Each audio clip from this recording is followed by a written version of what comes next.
Once upon a time, in a deep green forest, known as the Magic Forest, a little boy and his sister were left there alone. The clever siblings dropped breadcrumbs to help them find their way back home. But to their misfortune, the birds had eaten them all. As they searched desperately for a way back, they were surprised to find a cottage made of candies and lollipops.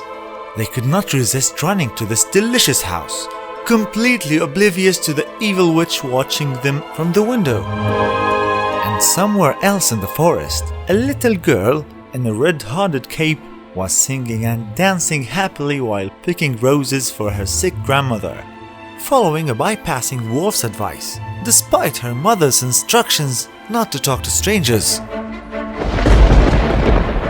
Suddenly, a storm had begun, forcing a traveling man to seek shelter in a dazzling palace, and upon picking the loveliest rose, he was confronted by an angry beast, who was the owner of the palace. The man begged for his life, explaining that he only wanted this rose as a gift for his youngest daughter, but the beast insisted that the man pay high for the rose, or he would imprison him.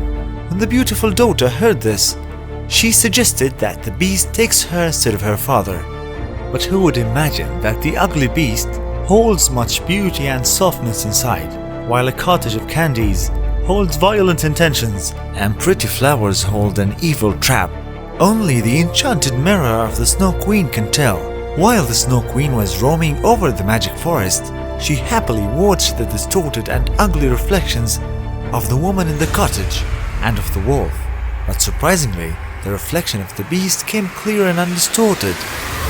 Suddenly, something strange and fast hit her magical mirror. The mirror fell down, shattering into small splinters that scattered all over the forest.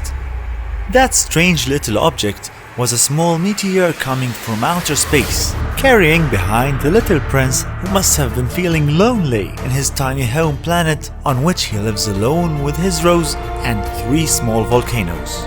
The collision with the mirror caused some of the shards to be carried by the storm and become attached to the eyes of some of the people in the magic forest, freezing their eyes and blocking their hearts from observing the beauty in the surrounding.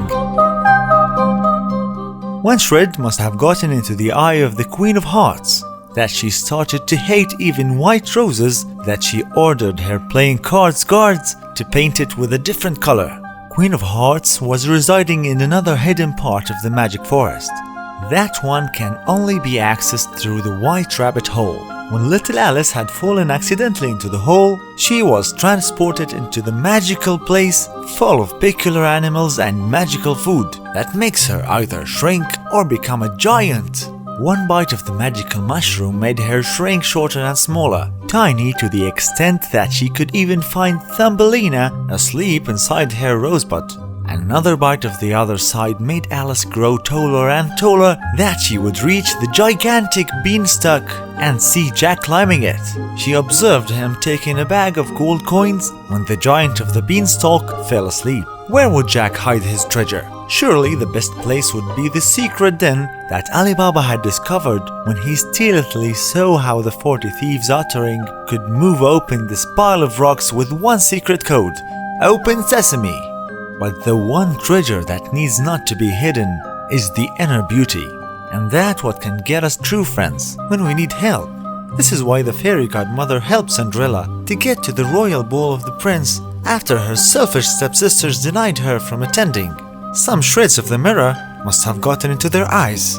With her magical wand, the fairy godmother turned the pumpkin into a golden carriage and the rats into horses. Then she turned Cinderella's rags into an elegant gown. Now she can attend the royal party, but she has to remember to leave before midnight, or the spell will be broken, revealing her earlier poor appearance.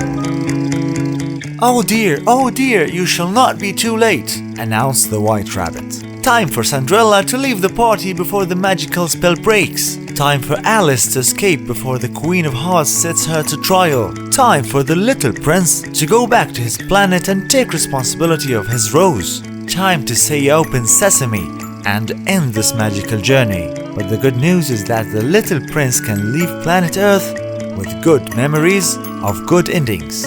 because the evil influence of the splinters of the enchanted mirror is gone. As Alice was trying to escape the guards of the Queen of Hearts, she cried.